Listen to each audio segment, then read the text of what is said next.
நான் doctor GR. Rabindranath, பொதுச் செயலாளர், சமூக சமத்துவத்திற்கான டாக்டர் சங்கம். Doctor A R. சாந்தி, மாநில செயலாளர், சமூக சமத்துவ டாக்டர் சங்கம். திரு ஆகாஷ், தமிழ்நாடு மருத்துவ மாணவர் சங்கத்தினுடைய மாநில தலைவர், புதுக்கோட்டை தமிழ்நாடு மருத்துவ மாணவர் சங்கம் TNMSC மாநில தலைவர், புதுக்கோட்டை மருத்துவக் கல்லூரி மாணவர் ஆகாஷ். அபிநாத், தமிழ்நாடு மருத்துவ மாணவர் சங்கத்தின் மாநில பொதுச் செயலாளர், மதுரை மருத்துவக் கல்லூரி. தீபேஷ், புதுக்கோட்டை மருத்துவக் கல்லூரி. கோகுல்ராஜ், சேலம் மருத்துவக் கல்லூரி. மற்றும் அமன்குமார், திருச்சி மருத்துவக் கல்லூரி உள்ளிட்ட மாணவர் நிர்வாகிகளும் இங்கே வருகின்றிருக்கின்றார்கள். எனவே இன்றைக்கு இந்தியா முழுவதும் மிக முக்கியமான போராட்டம் சென்று கொண்டிருக்கிறது. அது குறித்து எங்களுடைய கருத்துக்களை சொல்வதற்காகவும், அடுத்த கட்டமாக மருத்துவ மாணவர்கள், மருத்துவர்கள் தமிழ்நாட்டில் நடத்தக்கூடிய போராட்ட அறிவிப்பு குறித்தும் இன்றைய தினம் இந்த ஊடகவியலாளர் சந்திப்பை நாங்கள் ஏற்பாடு செய்திருக்கின்றோம். ஒன்றிய பாஜக அரசின் ஆட்சியில் ஒன்றிய அரசு நடத்தக்கூடிய எந்த நுழைவுத் தேர்வும் நேர்மையாக நடத்தப்படவில்லை, வெளிப்படைத்தன்மையோடு நடத்தப்படவில்லை. ஏராளமான போட்டித் தேர்வுகள் முறைகேடுகள் நடைபெற்றுள்ளன. இதை கண்டித்து காக்ரோச் ஜனதா பார்ட்டி என்று சொல்லக்கூடிய காக்ரோச் ஜனதா கட்சியும் இளைஞர்கள், மாணவர்களும் டெல்லியில் ஜந்தர் மந்தரில் திரண்டு கடந்த 15 நாட்களுக்கு மேலாக தொடர்ந்து பல்வேறு கட்ட போராட்டங்களை நடத்தி வருகிறார்கள். போராட்டம் நடத்தக்கூடிய போராளிகள் மீது, மாணவர்கள், இளைஞர்கள், இளம் பெண்கள் மீது மத்திய உள்துறை அமைச்சகத்தின் கட்டுப்பாட்டில் இருக்கக்கூடிய காவல்துறை கடுமையான தாக்குதல் நடத்தியிருக்கிறது. 150க்கும் மேற்பட்ட மாணவர்கள் படுகாயமடைந்திருக்கிறார்கள். பலர் மருத்துவமனையில் சிகிச்சை பெற்று வருகிறார்கள். மாணவருடைய நியாயமான கோரிக்கைகளை ஏற்காமல் கடுமையான அடக்குமுறை ஏவியிருக்கும் ஒன்றிய அரசை தமிழ்நாடு மருத்துவ மாணவர் சங்கமும் சமூக சமத்துவத்திற்கான டாக்டர் சங்கமும் வன்மையாக கண்டிக்கின்றது. காக்ரோச் ஜனதா பார்ட்டி வைத்திருக்கக்கூடிய கோரிக்கைகள் என்பது நியாயமான கோரிக்கைகளாகும். நீட் உள்ளிட்ட தேர்வுகளில் நடைபெற்ற முறைகேடுகளுக்கு பொறுப்பேற்று மத்திய கல்வி அமைச்சர் தர்மேந்திர பிரதான் ராஜினாமா செய்ய வேண்டும், அல்லது அவரை பதவியிலிருந்து நீக்கம் செய்ய வேண்டும். அதேபோல் நீட் நுழைவுத் தேர்வு தள்ளி வைக்கப்பட்டதன் காரணமாக, நீட் நுழைவுத் தேர்வின் காரணமாக தற்கொலை செய்து கொண்ட மாணவர்களுக்கு ஒவ்வொருவருடைய குடும்பத்திற்கும் 1 கோடி ரூபாய் இழப்பீட்டை வழங்க வேண்டும் உள்ளிட்ட கோரிக்கைகளை வைத்து அவர்கள் இந்த போராட்டத்தை தொடர்ந்து ஜந்தர் மந்தரில் நடத்தி வருகிறார்கள். அந்த மாணவர்களை அழைத்து பேசி, அதேபோல காக்ரோச் ஜனதா கட்சி நிர்வாகிகளை அழைத்து பேசி பிரச்சனைக்கு தீர்வு காண்பதற்கு பதிலாக ஒன்றிய அரசு அடக்குமுறை ஏவியிருப்பதை நாங்கள் வன்மையாக கண்டிக்கின்றோம். இது ஏற்படுவதல்ல, ஜனநாயக விரோத போக்காகும். எனவே ஒன்றிய அரசாங்கம் போராடுகின்ற போராளிகளை அழைத்து பேசி பிரச்சனைக்கு தீர்வு காண வேண்டும் என நாங்கள் வலியுறுத்தி கேட்டுக்கொள்கின்றோம். அதுக்கடுத்து தர்மேந்திர பிரதான் ஏன் ராஜினாமா செய்ய வேண்டும் என்று இன்றைக்கு பலரும் கேட்கின்றார்கள். இந்த பிரச்சனைக்கு காரணமே தர்மேந்திர பிரதான் தான். 2024க்கு முன்பாகவும் நீட் நுழைவுத் தேர்வில் பல்வேறு முறைகள் நடந்தது. வினாத்தாள்கள் பல்வேறு இடங்களில் லீக் ஆச்சு, கசிவெல்லாம் ஏற்பட்டது. 2024 பெரிய அளவுக்கு அந்த வினாத்தாள் லீக் கசிவு என்பது ஏற்பட்டது. அதை உச்சநீதிமன்றமே கண்டித்தது. ஒன்றிய அரசால் ஒரு நுழைவுத் தேர்வை கூட நேர்மையாக நடத்த முடியாதா என்ற அளவிற்கு உச்சநீதிமன்றமே கடுமையான கண்டனங்களையும் ஒன்றிய அரசுக்கு தெரிவித்தது. எனவே அப்படிப்பட்ட சூழலில் உச்சநீதிமன்றமே தலையிட்டதன் காரணமாகத்தான் ஒன்றிய அரசு டாக்டர் ராதாகிருஷ்ணன் தலைமையில் தேர்வுகளை வெளிப்படைத்தன்மையுடன் நேர்மையாக எந்த விதமான முறைகேடுகளும் இல்லாமல் நடத்துவதற்காக ஒரு கமிட்டி அமைத்தது. அந்த டாக்டர் ராதாகிருஷ்ணன் கமிட்டி நுழைவுத் தேர்வுகளை, போட்டித் தேர்வுகளை எவ்வாறு நடத்த வேண்டும், முறைகேடுகளை எவ்வாறு தடுப்பது, குறிப்பாக நீட் நுழைவுத் தேர்வில் ஏற்படக்கூடிய முறைகேடுகளை எவ்வாறு தடுப்பது என்பதற்காக ஏராளமான பரிந்துரைகளை தேசிய தேர்வு முகமைக்கு NTA அந்த டாக்டர் ராதாகிருஷ்ணன் கமிட்டி வழங்கியது. ஆனால் தர்மேந்திர பிரதான் அதை கண்டுகொள்ளவே இல்லை. ஒரு பரிந்துரை கூட அவர் நிறைவேற்றவில்லை. இந்த பரிந்துரையை நிறைவேற்றியிருந்தால் இந்த மாதிரி பிரச்சனை ஏற்பட்டிருக்கு. 2026 ஏற்பட்டிருக்காது.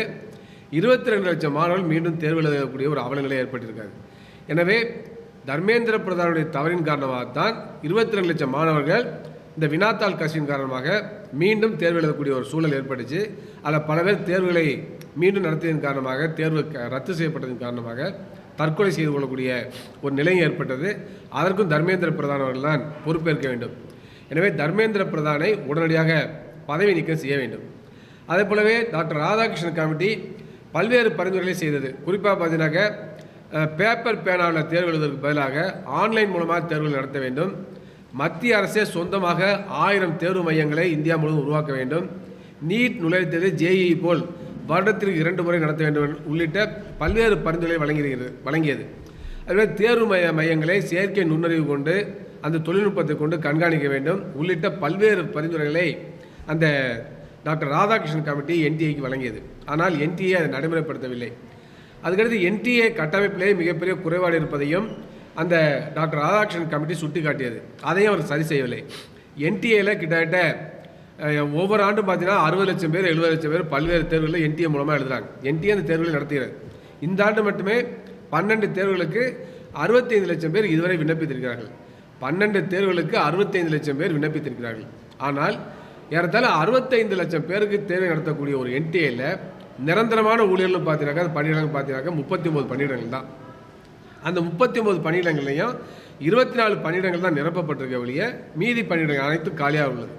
எனவே நாங்கள் கேட்பதெல்லாம் 65 லட்சம் பேருக்கு தேர்வு நடத்தக்கூடிய ஒரு அமைப்பில் வெறும் 39 பேர் நிரந்தர பணியாளர் வைத்துக்கொண்டு எவ்வாறு தேர்வு நடத்த முடியும்? அப்போ இவர்கள் ஏராளமான கான்ட்ராக்ட் ஒர்க்கர்ஸில் நியமிக்கிறாங்க.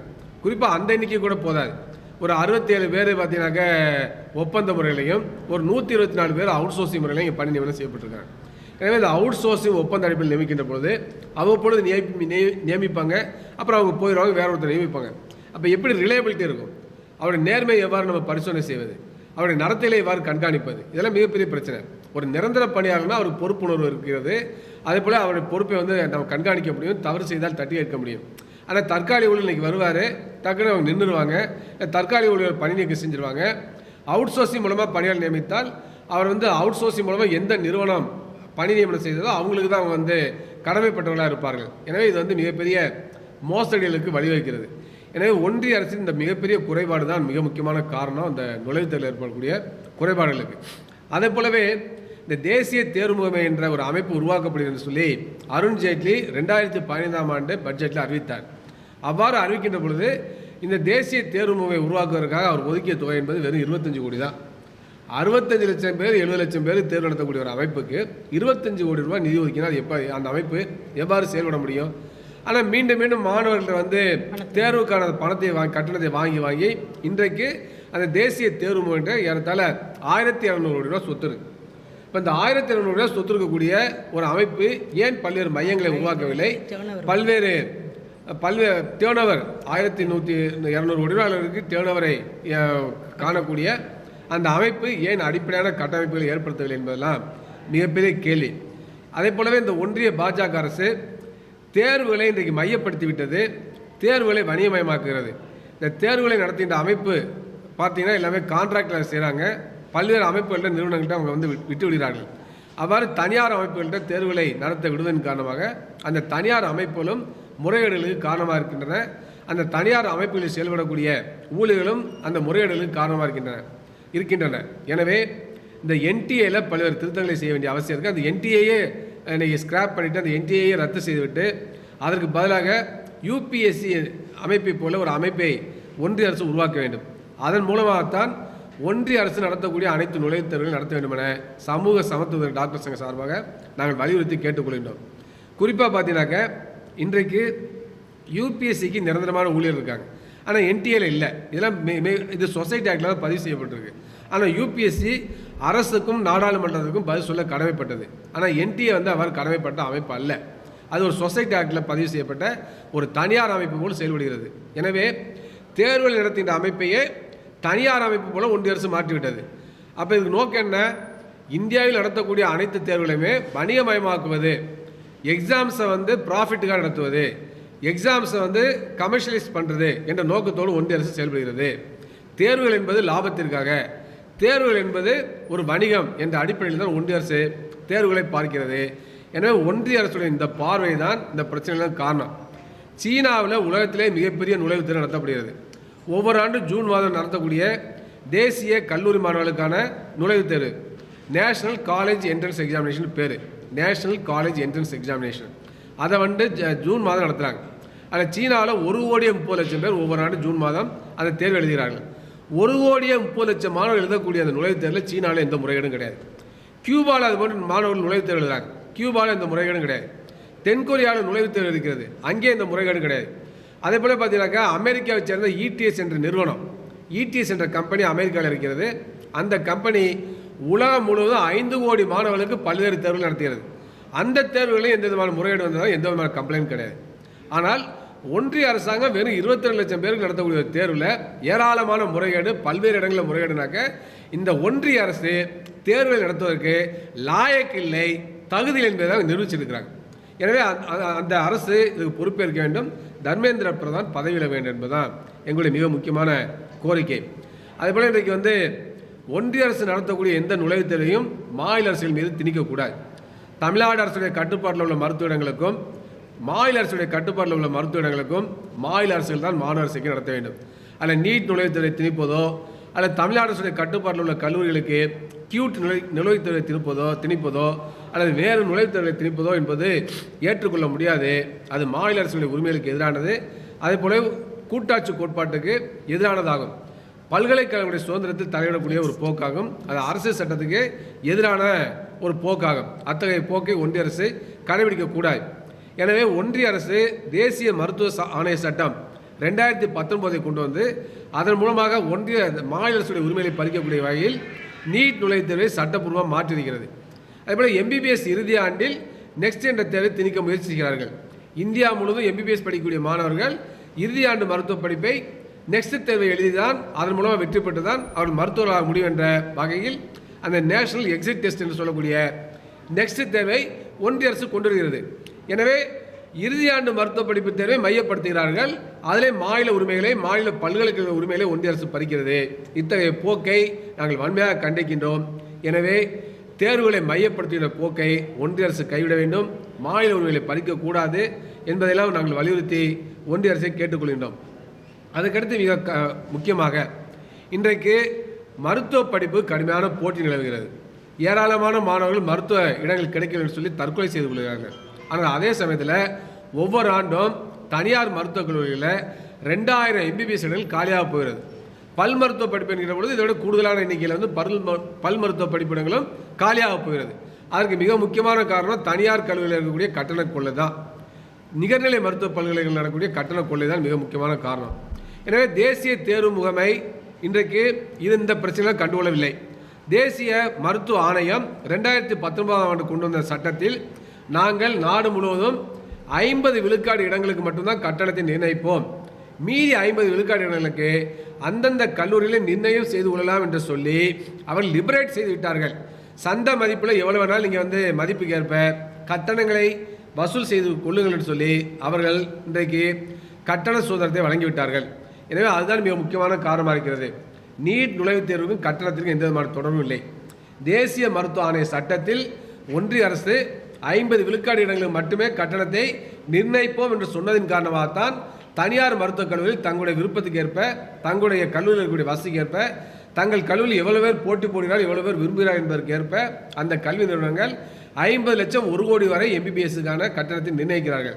எனவே இது காரணம் ஒன்றிய அரசுடைய கொள்கை தேசிய மருத்துவ ஆணைய சட்டமே தவிர நீட் அல்ல என்பதனை நாங்கள் தெளிவுபடுத்த விரும்புகிறோம். எனவே தேசிய மருத்துவ ஆணைய சட்டத்திலே திருத்தத்தை கொண்டு வந்து நீட் நுழைவுத்திலிருந்து மாநிலங்களுக்கு விலக்கு வழங்க வேண்டும். அதேபோல் நெக்ஸ்ட் தேர்வை மாநில அரசுடைய கட்டுப்பாட்டில் உள்ள இடங்களுக்கு திணிக்கக்கூடாது. வேணா தனியார் நிகழ்நிலை மருத்துவ பல்கலைக்கழகங்கள் வேண்டும் என்றால் அவர்கள் நெக்ஸ்ட் தேர்வை கொண்டு வரட்டும். ஆனால் மாநில அரசுடைய கட்டுப்பாட்டில் உள்ள எம்பிபிஎஸ் இடங்களில் இறுதியாண்டு மருத்துவம் படிக்கக்கூடிய மாணவர்களுக்கு நெக்ஸ்ட் தேர்வை திணிக்கக்கூடாது. அதேபோல் 100 விழுக்காடு இடங்களுக்கும் கட்டணத்தை நிர்ணயிப்போம், ஒன்றிய அரசு மாநில அரசு நிர்ணயிக்க வேண்டும் என்ற அடிப்படையில் தேசிய மருத்துவ ஆணைய சட்டத்தில் திருத்தத்தை ஒன்றிய அரசு உடனடியாக கொண்டு வர வேண்டும் என நாங்கள் வலியுறுத்தி கேட்டுக்கொள்கின்றோம்.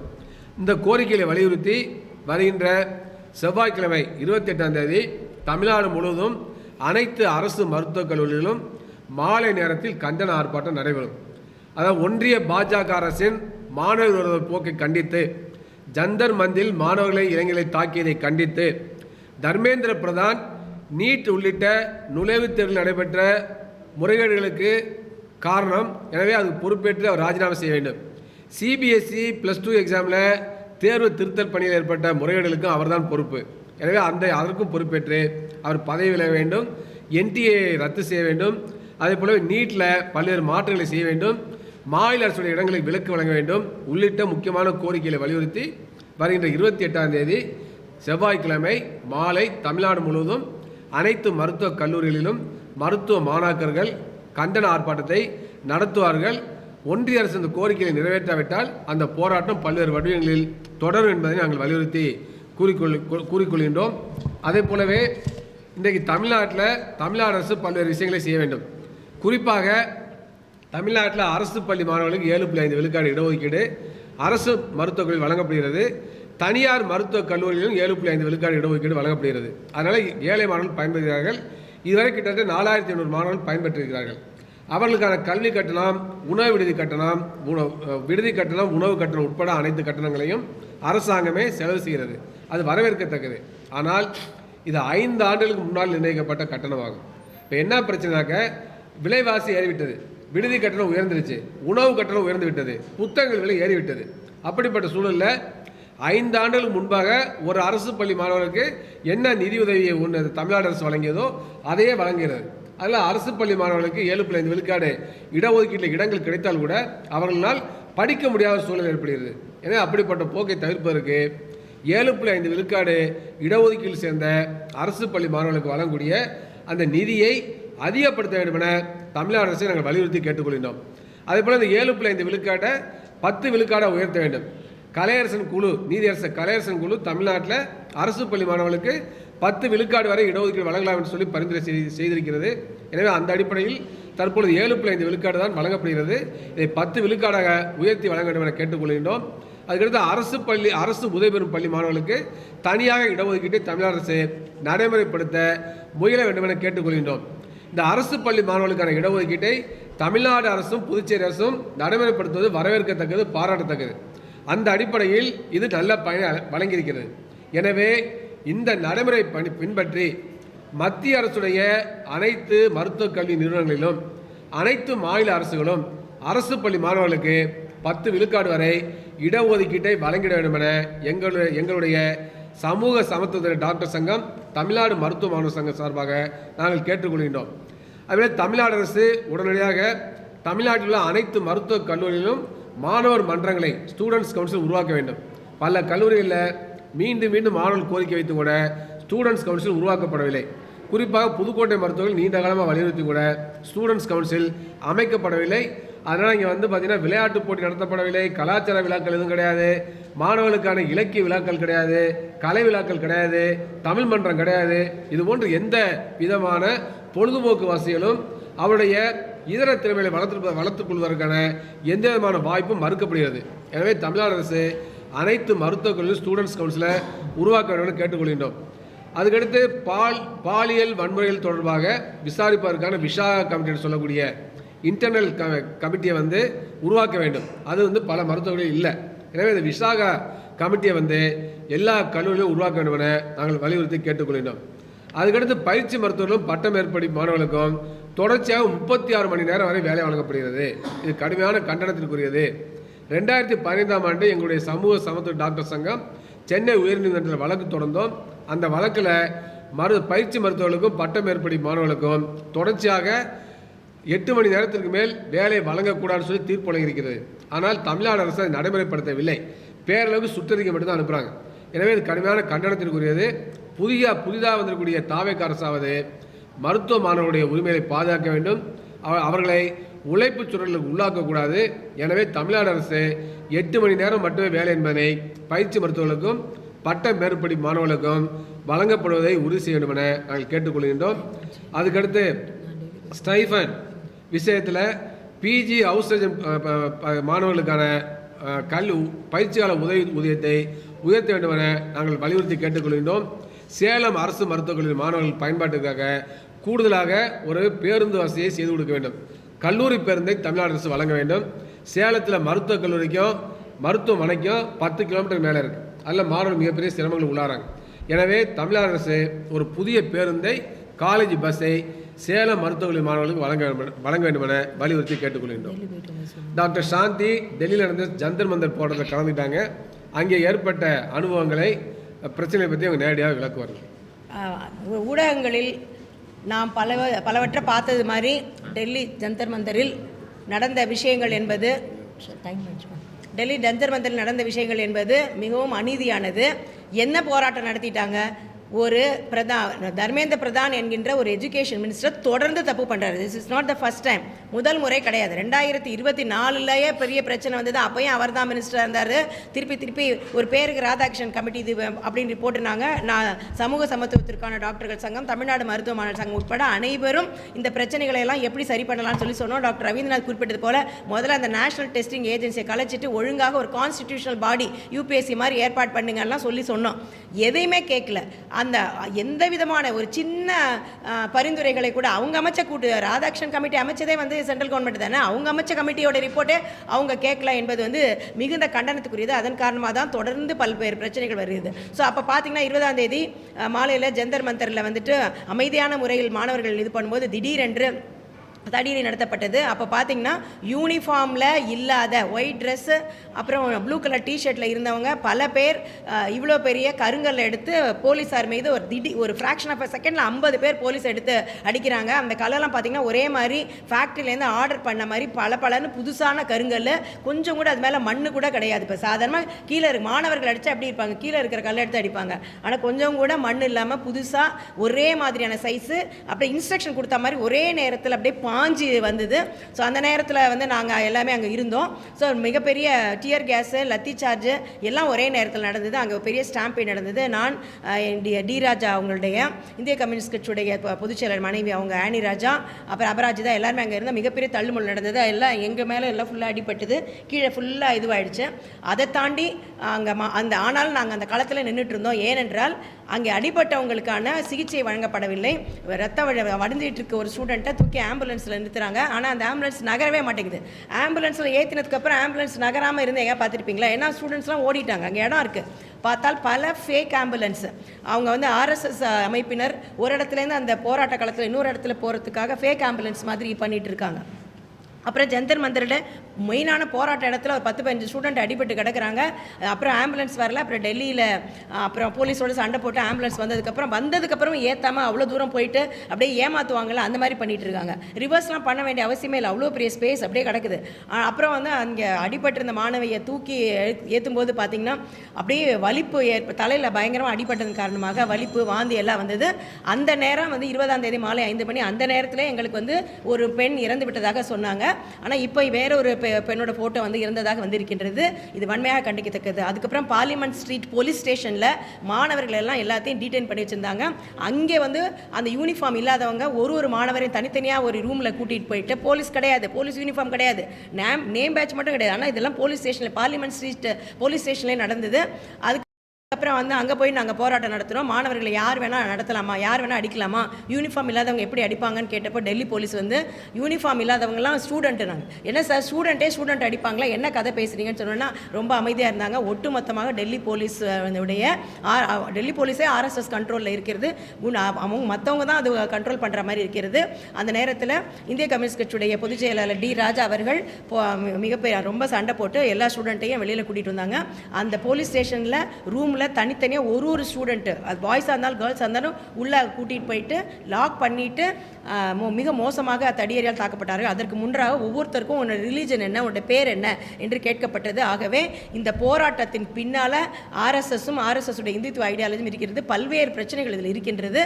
ஒரு சாதாரண விஷயம், ஒரு கல்வி அமைச்சர் அவருடைய தவறுக்காக இதுக்காக பொறுப்பேற்று அவரே ராஜினாமா பண்ணால் அதை நீக்கணும். ஆனால் அதை ஒரு ஈகோவாக எடுத்துக்கிட்டு இந்தியாவில் இருக்க ஒட்டுமொத்த இளைஞர்களும் மாணவர்களும் ஒரு அமைதியான முறையில் வந்து போராட்டம் நடத்தும் அதை நசுக்குவதற்காக இந்த ஒன்றிய பாஜக அரசு இன்று செய்கின்ற நடவடிக்கைகள் கண்டிக்கத்தக்கது. உடனடியாக தர்மேந்திர பிரதான் அவர்கள் இது பண்ணணும். இது மட்டும் இல்லாமல் மிக முக்கியமானது, நீங்கள் வந்து ஃபேஸ்புக்கில் பார்த்துருப்பீங்க, கண் கூட நாங்கள் பார்த்தோம், பலர் அவங்க பேரண்ட்ஸுக்கு தெரியாமல் வந்திருக்காங்க. நான் இங்கே வந்திருக்கிறது பேரண்ட்ஸுக்கு தெரியாது என்று சில பேர் வந்து சில மாணவியர்கள் காணாமல் போனதாகவும் வருகின்றன. உடனடியாக அங்கே இருக்கின்ற மாணவர்கள், முக்கியமாக மாணவிகளுக்கு பாதுகாப்பு வழங்க வேண்டும். யார் வந்து ஹாஸ்பிட்டல் அட்மிட் ஆயிருக்காங்கன்ற முழு விவரங்கள் சொல்ல வேண்டும். அனைவருடைய பாதுகாப்பும் ஒவ்வொருவருடைய பாதுகாப்பும் அரசாங்கத்தால் உறுதி செய்யப்பட வேண்டும். டெல்லி போலீஸ்காரங்க பெண்கள் மீது மிக முக்கியமாக இளம் மாணவிகள் மீது செக்ஷுவலாக அப்யூஸ் பண்ணது வந்து வன்மையாக கண்டிக்கத்தக்கது. நிறைய வீடியோ ஃபுட்டேஜ் இருக்குது. அதையெல்லாம் பார்த்து உடனடியாக பெண்கள் மீது அத்துமீறி நடந்தவர்கள் அந்த காவல்துறையினராக இருந்தாலும், காவல்துறை போர்வையில் இருந்தாலும், இராணுவத்தினராக இருந்தாலும், யாராக இருந்தாலும் உரிய நடவடிக்கை எடுக்க வேண்டும். அப்பொழுதுதான் பெண்கள் அந்த அடுத்தடுத்து படிப்பதற்கு வருவார்கள். இன்றைக்கு இருக்கின்ற ஜென்சி மாணவர்கள், இளைஞர்கள் இந்த பாஜக ஒன்றிய பாசிச பாஜக அரசுடைய அராஜக போக்கை ஏற்க மாட்டார்கள். நிச்சயமாக எதிர்குரல் எடுப்பார்கள். ஆகவே இந்த பாஜக அரசாங்கத்தை ஆட்சியிலிருந்து அகற்றுவதே அடுத்த நோக்கமாக செய்வதையே மோடியே அதை செஞ்சு வைக்கிறாருங்க தான் சொல்லணும். இந்நேரம் தர்மேந்திர பிரதான் ரிசைன் பண்ணி தான் இந்த மேட்டரே முடிஞ்சிருக்கும். அதை மீண்டும் மீண்டும் அதை ரெசிஸ்ட் பண்ணிட்டு பிஜேபி இருப்பதன் காரணமாக போராட்ட வடிவமாகி அங்கே இருக்கின்ற போராட்டத்துக்காரர்கள் மோடி தான் ரிசைன் பண்ணணும், மோடியோட ஆட்சி கலை வேண்டும் என்று கூறிக்கொண்டிருக்கிறார்கள். ஆகவே மாணவர் விரோத, ஜனநாயக விரோத, தொழிலாளர் விரோத ஆட்சி நடத்துகின்ற பாஜக ஆட்சி தான் இது எல்லாவற்றிற்கும் பொறுப்பேற்க வேண்டும் என்று கூறி முடிக்கிறேன். நன்றி, வணக்கம்.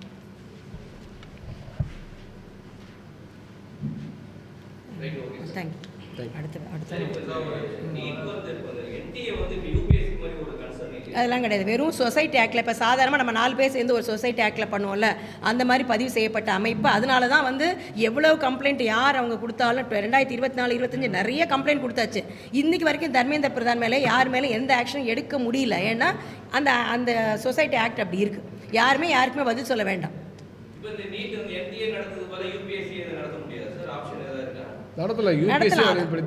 அதை நம்ம ஏற்பாடு பண்ணணும். பார்லிமெண்ட்டில் அதுக்கான இது ஏற்பாடு பண்ணிக்கணும். நம்ம அந்த லைன் வந்து சேர்க்கணும் நேஷனல் மெடிக்கல் கமிஷன் ஆக்டில். அதுக்காக மிக முக்கியமாக தேர்வுகள் இடத்துல தனியார்ட்ட கொடுக்கணும்னு நோக்கம். அதுக்காக சொசைட்டி ஆக்ட் வச்சுருக்காங்க. தேர்வுகளை தனியார் மயமாக்குறது தான். அதில் கோடிக்கணக்கான ரூபா வரும். ஒரு சாதாரணமாக தலைவிரி கோலத்தில் ஸ்டூடெண்ட்ஸை இது பண்ணுறாங்க. ஒரு ரூபாய்க்கு கிளிப்பு கொடுக்க முடியாதா? அப்போ ஏகப்பட்ட ரூபா பணம் வாங்கிக்கிறீங்க. அரசாங்கம் தான் தேர்வு நடத்தணும், மாணவர்கள்ட்ட தான் பணம் வாங்குறீங்க. அப்படி தலைவிரி கோலத்தில் அப்படியே விரித்துட்டு ஸ்டூடெண்ட்ஸை எக்ஸாம் நடத்த வைக்கணும்னு என்ன அவசியம்? எங்கள்கிட்ட சங்கம் சார்பாக மிக நல்ல கோரிக்கைகளை வச்சுருக்கோம். நீங்கள் எக்ஸாம் நடத்துறது முடிவு பண்ணிட்டீங்க. மாநில அரசின் கட்டுப்பாட்டில் உள்ள இடங்களுக்கு நாங்களே நடத்திக்கிறோம், விட்டுடுங்க. ஒன்றிய அரசு இடத்துல நீங்கள் நடத்தணும்னா அதை ஒழுங்காக நடத்துங்க. மாணவர்களுக்கு தேர்வு நடத்துறீங்கன்னா நீங்கள் ட்ரெயின் இருக்குன்னா ட்ரெயினுக்கு வந்து டிக்கெட் வந்து அவங்களுக்கு கொடுங்க. என்ன லாஸ்ட் மினிட்ல தான் நீங்கள் சென்டர் சொல்கிறீங்க, ஆனால் டிக்கெட்டே புக் பண்ண முடியல. எப்படி குழந்தைங்களுக்கு காசு கிடைக்கும்? அப்போ அதுக்குன்னு ஸ்பெஷல் 25 லட்சம் பேர் ஒரு இடத்துல இன்னொரு இடத்துக்கு மூவ் பண்ணோம், பேரண்ட்ஸ் மூவ் பண்ணோம், ஸ்பெஷல் ட்ரெயின் விடுங்க. இது மாதிரி பல்வேறு விஷயங்களை நாங்கள் சொல்லியிருக்கோம். குழந்தைங்களுக்கு தலையை ஹேர் டைப் பண்ணுறதுக்கு நீயே கிளிப்பு கொடு, நீயே அந்த டிஷர்ட்டை கொடுத்துரு, ஏன் என் பிள்ளையோட டிஷர்ட் எல்லாம் கிழிக்கிறீங்க? ஸோ இந்த மாதிரி நல்ல ஆலோசனைகளை சொல்லியிருக்கோம். ஸோ இதையெல்லாம் செய்யாமல் தொடர்ந்து வந்து அராஜக போக்கோடு ஒன்றிய அரசாங்கம் இருந்து கொண்டிருக்கிறது.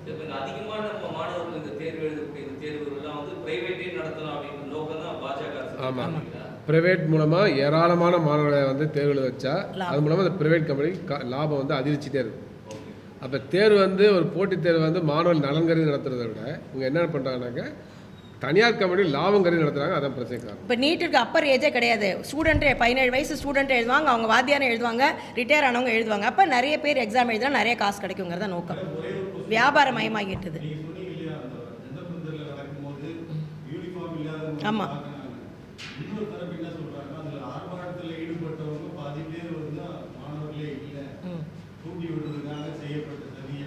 இல்லை இப்போ அந்த போராட்டமே தேவையில்லாதது. ஏனென்றால் தொடர்ந்து ஒரு தப்பு பண்ணிட்டு இருக்காங்கல்ல. அப்போ அவர் வந்து தர்மேந்திர பிரதானை நீக்கிட்டாலே முடிஞ்சு போச்சுல்ல. அது போராட்டத்தை யார் நடத்துறா? போராட்டத்தை நடத்துறதே மோடி அரசாங்கம் தான். அவங்களுடைய கோரிக்கை நியாயமான கோரிக்கை. அதில் மாணவர்களும் போராடுறாங்க, இளைஞர்களும் போராடுறாங்க, பேரண்ட்ஸ் போட. இப்போ நாங்கள் போடல, ஜனதா பார்ட்டியும் போராடுறது இல்லை. அதில் யார் வேணாலும் இருக்கலாம். சமூக சமத்துவத்துறை டாக்டர் சங்கம் மாதிரி இந்தியா முழுமைக்கு இருக்கிற ஆக்டிவிஸ்ட் எல்லாருமே அங்கே போகிறாங்க இல்லையா? ஸோ அப்போ வந்து மாணவர்களுக்கு ஆதரவான குரல். அவங்க வந்து ஆரம்பத்தில் வந்து இத்தனை பேர் அங்கே போய் ஜந்தர் மந்தரில் சேரல. ஏன்னா அவங்களுடைய கோரிக்கை நிறைவேற்றப்படும் நினைச்சாங்க. கோரிக்கைகள் நிறைவேற்றப்படலைன்னா அந்த மாணவர்களுக்கு ஆதரவாக, சிஜேபிக்கு ஆதரவாக எல்லாருமே தான் இறங்குறாங்க. இந்திய கம்யூனிஸ்ட் கட்சியுடைய சென்னை அலுவலகத்திலும் போராட்டங்கள் நடந்து கொண்டிருக்கிறத பார்க்கின்றோம். யாருக்கு ஆதரவா? அங்கே எல்லாரும் டெல்லி போயிட்டு இருக்க முடியாது, அதனால பண்றோம். ஆகவே இந்த போராட்டத்தை முடித்து வைக்க வேண்டிய பொறுப்பு அரசாங்கத்துக்கு இருக்கிறது, ஒன்றிய அரசுக்கு இருக்கிறது. அதை செய்ய வேண்டும். நன்றி, வணக்கம்.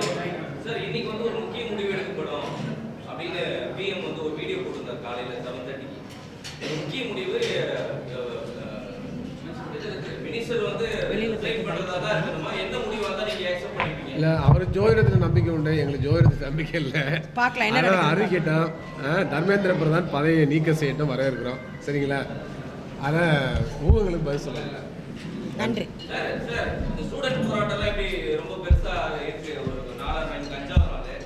விஜய் வந்து அவருடைய படத்தை சிஎம் அவருடைய படத்தை பார்த்து மினிஸ்டர்லாம் போய் படம் பார்த்து செலிப்ரேட் பண்ணியிருக்காங்க. எப்படி பார்க்குறீங்க சார்? இது வேற அது வேற. தமிழ்நாடு அரசு இதை ஆதரிக்க வேண்டும். தாவேக்கா அந்த போராட்டங்களை ஆதரவு தெரிவிக்க வேண்டும். தாவேக்காவும் வீதியில் இறங்கி போராட வேண்டும். ஒன்றிய அரசை கண்டித்து போராட்டம் நடத்த வேண்டும்.